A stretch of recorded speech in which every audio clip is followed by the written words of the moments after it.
Olá, gente. Shalom, shalom a todos. Estamos iniciando nossa aula, então, de número 8. Aula de número 8 de hoje. Hoje nós vamos continuar falando sobre as proibições, em torno das proibições de incesto, mas tanto a parte como do incesto em si, quanto da parte da homossexualidade. A gente já falou sobre, na aula passada, sobre a proibição de um homem ele ter uma relação sexual com outro homem, não é verdade? Então, em torno disso, nós vamos, então, agora estar abordando, estar abordando nessa aula de hoje o quê? Nós vamos estar abordando a ramificação em torno da pessoa, ela, digamos assim, que ela tenha em si é, a, ele é conduzido, né, por relações incestuosas, ele é conduzido por praticar incesto muitas vezes, e aí essa pessoa, ela tem um outro problema. Ela não tem só o problema do incesto em si, que é uma transgressão já, mas é o outro problema que seria uma extensão da proibição de homossexualidade. Então aqui a gente vai ver essa proibição aqui, bom? Essa proibição. Bem, lá em Vaikra, capítulo 18, versículo 7, Levítico 18, 7, nós vamos encontrar, então, essa proibição. Levítico, capítulo 18, versículo 7, a gente vai encontrar, então, essa proibição. Vamos dar uma olhadinha nela, para nós entendermos um pouquinho sobre esse ponto, em que essa proibição interfere, de que forma ela é, em que maneira ela se porta, e assim a gente vai estar, então, vendo tudo isso. Vamos lá. Como eu disse, estamos em Levítico, capítulo 18. Levítico 18, 7. Parashá Aharamot, que vai falar sobre isso. Parashá Aharamot.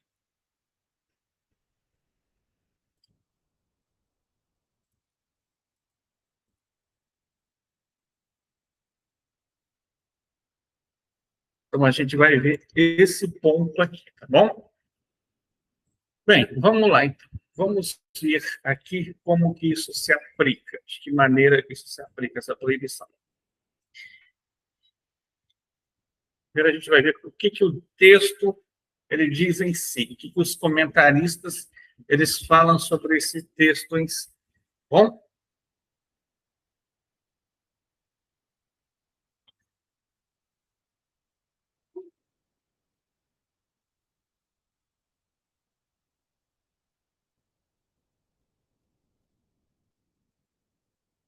Bem, o primeiro comentário que nós temos aqui é o comentário do Urashi. O Urashi ele vai falar o seguinte aqui: nenhum de vocês se aproximará a qualquer pessoa que está próxima dos seus parentes, né? Melhor, versículo 7. O Urashi vai dizer então o seguinte: aqui vai estar se referindo a quê?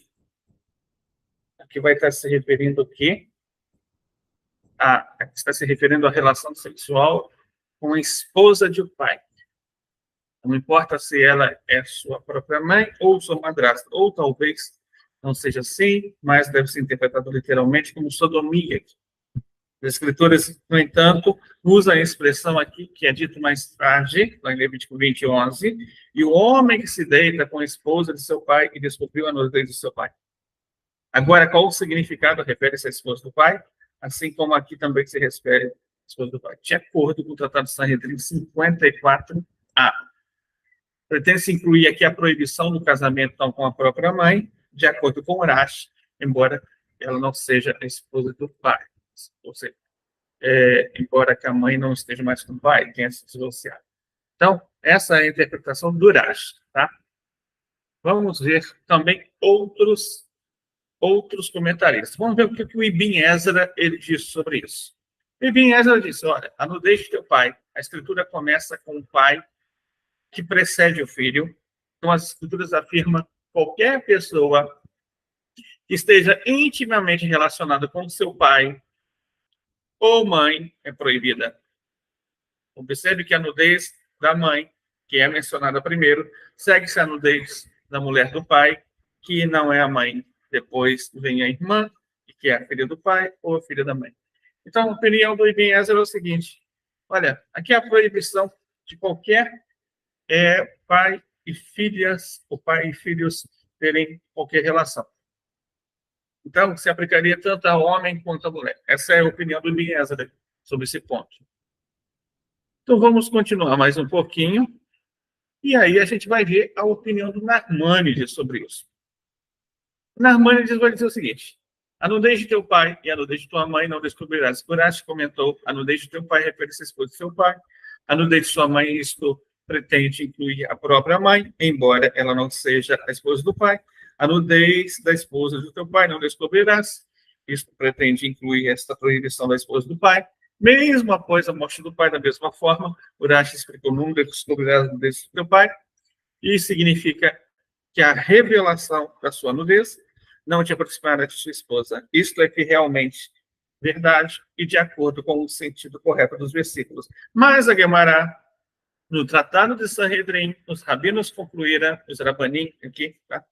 Os versos: a nudez de teu pai, a nudez do irmão do teu pai, são proibições contra relacionamentos carnais com esses próprios homens, e não com suas esposas, e são exigidos tornar o infrator sujeito a uma pena dupla se ele cometeu por engano, mentindo carnalmente com seu pai ou tio, se envolvendo carnalmente com seu pai ou tio. Mas, eu me pergunto, de acordo com a opinião dos sábios, que implica o versículo não deixe teu pai como sendo a proibição contra se envolver carnalmente com o pai, porque ele também não advertiu contra mentir e contra envolver-se carnalmente com o filho ou o irmão, além de proibir as relações sexuais com suas esposas. Talvez, aí o Narmânides continua, talvez a Torá fosse mais específica em guardar a honra dos mais velhos. No entanto, cada versículo nessa seção de relacionamentos proibidos constitui apenas uma proibição, não havendo aqui nenhum caso de duas admoestações em uma proibição para a ordem relativa às irmãs e também às filhas. Cada um constitui apenas a proibição de... E não como Urashi explicou, tá? A interpretação correta por meio do significado simples das escrituras, parece-me ser que a nudez do pai e a nudez da tua mãe não descobrirás. Constitui apenas um mandamento negativo e uma admoestação, que proíbe a relação sexual com alguém, com sua própria mãe, pois, ao ter tal relação, ele descobre a nudez de seu pai e de sua mãe, e este é o sentido da expressão conclusiva deste versículo: ele é tua mãe, ela é tua mãe, o que significa que você fez com ela dois males. Ao descobrir a nudez de tua mãe e a de teu pai, seguindo a advertência contra e descobrir a nudez de teu pai, que se refere como explicado à mãe, ele voltou no versículo 8 seguinte e advertiu contra descobrir a nudez da esposa do pai, embora ele não seja a esposa da mãe, dizendo: não descobrirás a nudez da mulher de teu pai, é a nudez de teu pai. Da mesma forma, não descobrirás a nudez do irmão do teu pai, significa, como o próprio versículo continua, e não te aproximarás de sua esposa. É por isso que não diz: e para sua esposa não te aproximarás. Então, o Narmânides é da opinião seguinte: sim, aqui tem envolvido no texto a proibição de uma homossexualidade entre pai e filhos, união carnal entre pai e filhos. Por quê? Porque essa é a visão do Dr. Harry Wittgenstein no livro The Seven Laws of Noah. Por isso que nós falamos, por que o Dr. Harry Wittgenstein? De onde o Dr. Harry Wittgenstein ele pensa assim? Por que ele pensa assim? Aí a gente tem que ver de acordo com a Allahá. Por quê? De acordo com a Allahá, tá? De acordo com a Allahá, a gente vai lá no Sefer Mitzvot do Rambam, do Maimônides, na mitzvah negativa 330, ele vai dizer o seguinte: ele nos proibiu de ter relações sexuais com a mãe, e essa é sua palavra, e a nudez de sua mãe não descobrirás. E quem transgride este mandamento negativo é punido com excisão. E quando testemunha contra ele, ele é apedrejado, se for intencional. Se ele erudir, tá? Ele seria apedrejado. Se for benoa, é pena por decapitação. Mas se for intencional, ele deve sacrificar uma oferta fixa pelo pecado. Então, conforme nós vemos aqui, o Rambam vai continuar. Ele nos proibiu de ter relações sexuais com o pai, e essa é a sua palavra, nudez do teu pai não descobrirás. E quem transgride este mandamento negativo também é passível de pena de morte. De modo que aquele que mantém relações sexuais com seu pai é responsável por 2 pecados: por ter se deitado com um homem e por ter revelado a nudez de seu pai. E na Guimarães, Tratado de Sanhedrin 54a, é explicado que sua palavra, a nudez de seu pai, você não descobrirá. Literalmente significa seu pai.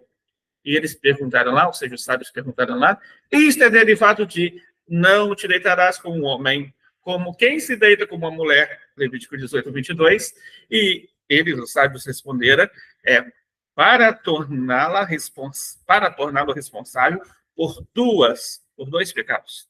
Está de acordo com o Rav Yuda, em nome do Rav, como ele disse, um não-judeu que tem relações sexuais com seu pai é responsável por 2 coisas. Então, daqui a gente vê que esse é o sentido do texto do qual nós estamos vendo, tá bom? Qual é o sentido do texto em si? O sentido do texto da proibição aqui realmente é uma relação de homossexualidade. O filho que se deitasse com o pai, dentro dessa relação de homossexualidade, ele seria culpado de 2 transgressões e não de uma só. Ele seria culpado, vamos lá, de incesto, e ele seria culpado de homossexualidade. Assim diz o Rambam, lá no Sefer HaMitzvot.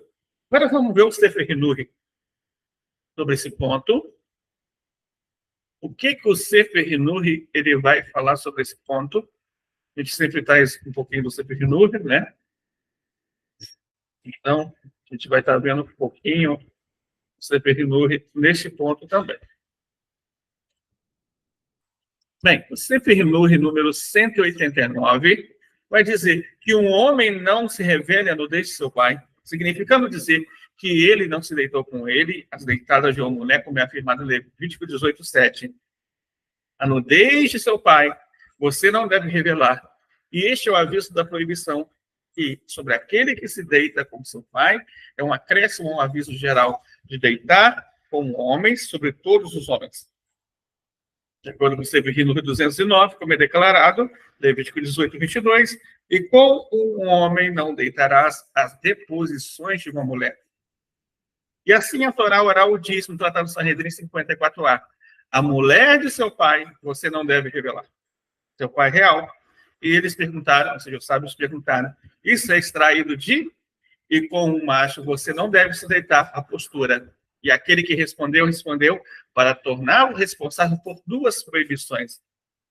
E essa opinião do Rav Yuda, em nome do Rav, né, que ele vai trazer, que um não-judeu que tenha relações sexuais com seu pai é culpado por 2 atos. Então, ele é culpado, então, aqui por 2 atos. Então, a gente está vendo aqui. Bem, essa, então, é o sentido natural do texto. Tá? Para a gente extrair aqui esse sentido natural do texto, a gente demorou um pouquinho, mas vamos lá. Vamos falar sobre esse ponto. Então, o que a gente aprende aqui? Que nós somos proibidos nessa ramificação.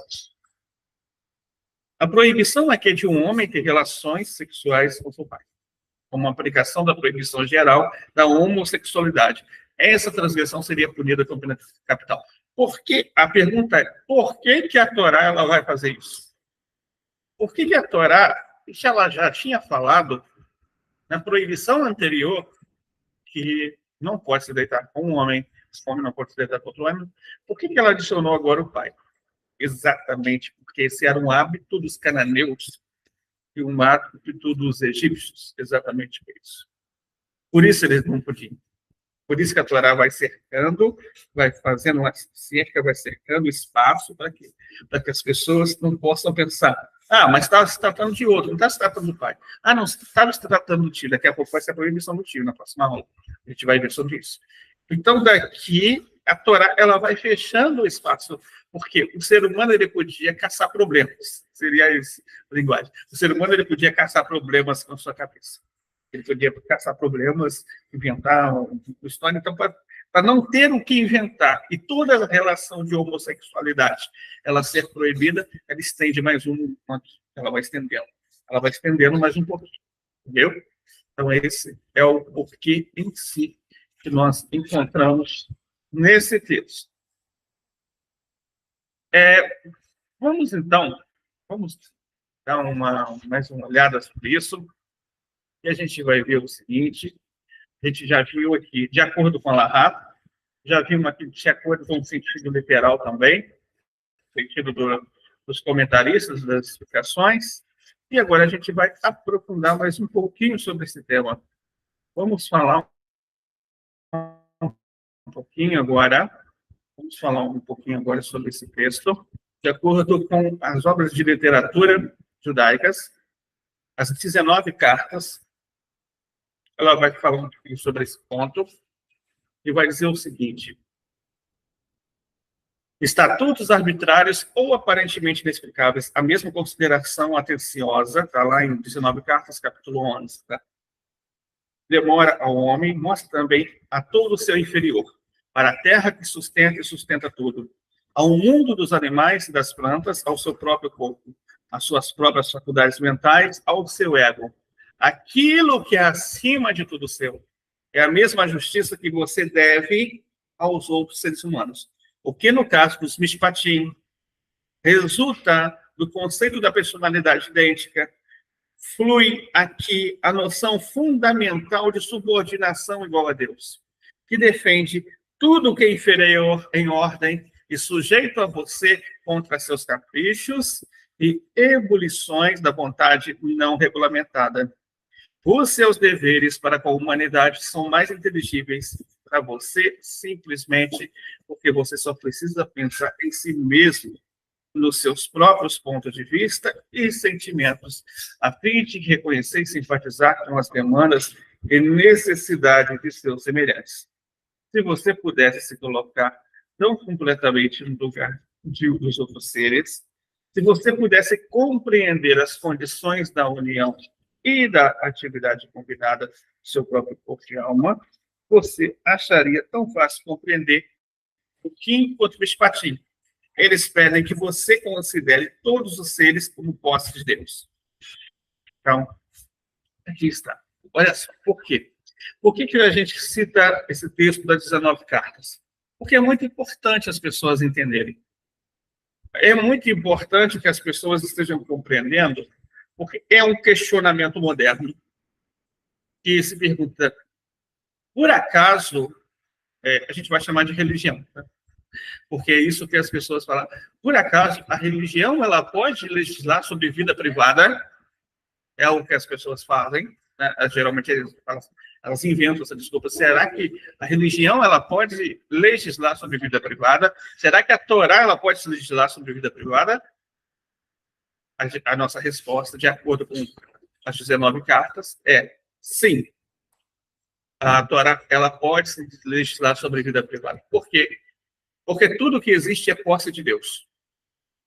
Deus, ele possui tudo, ele é o Criador, ele tem o direito dele como Criador, tudo pertence a ele.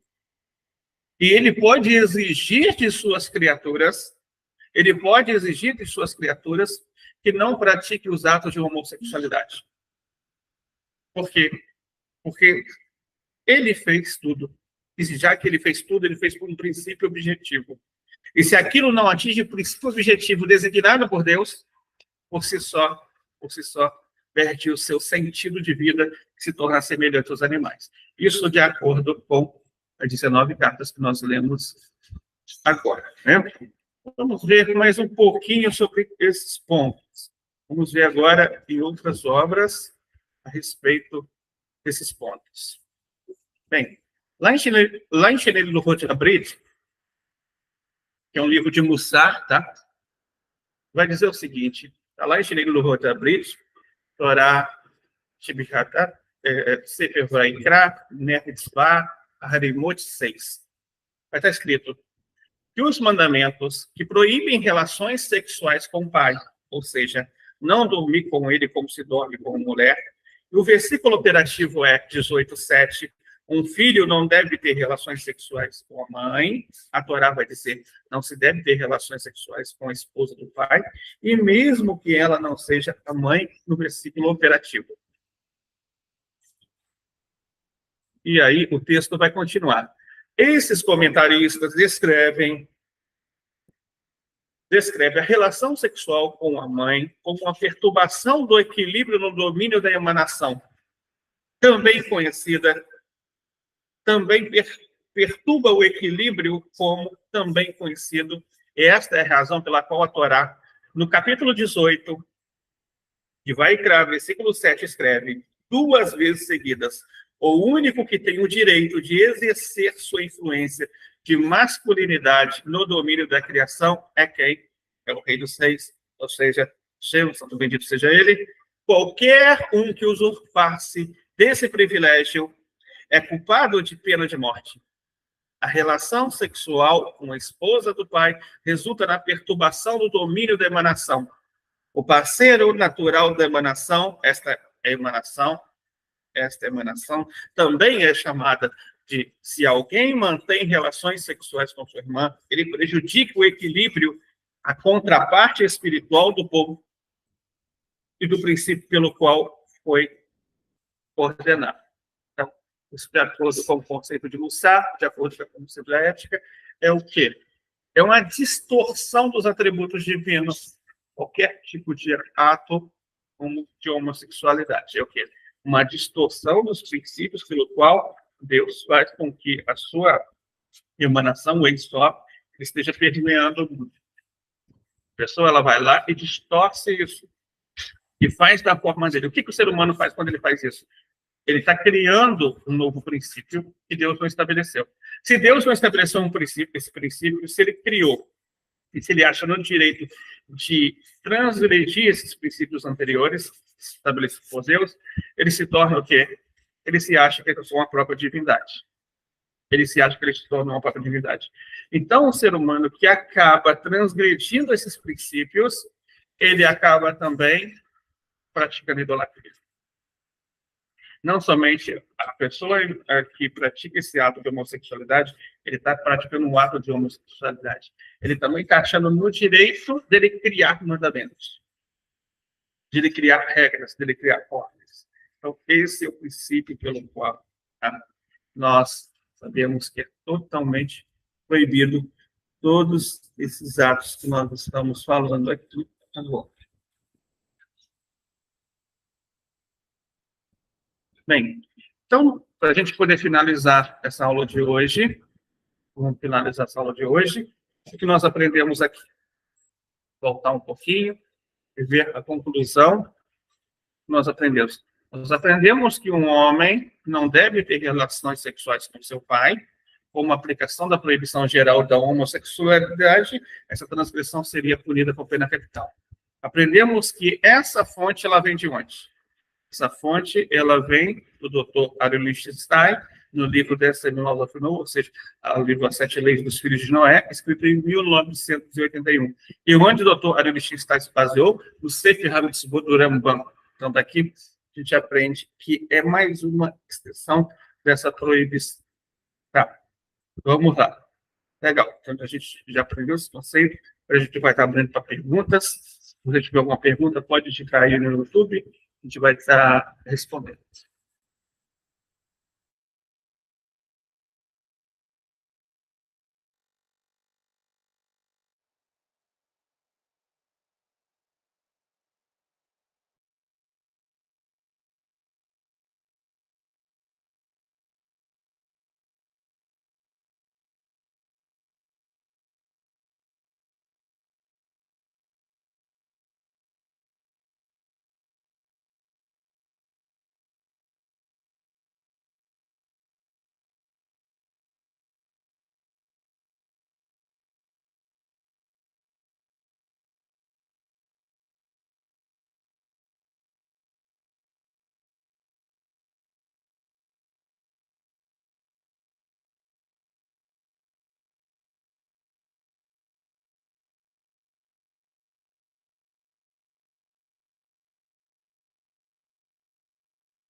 Então, gente, essa foi nossa aula de hoje. Nós vamos estar divulgando para vocês daqui a pouco a gravação da aula e também passando mais uma atividade semanal daqui a pouco.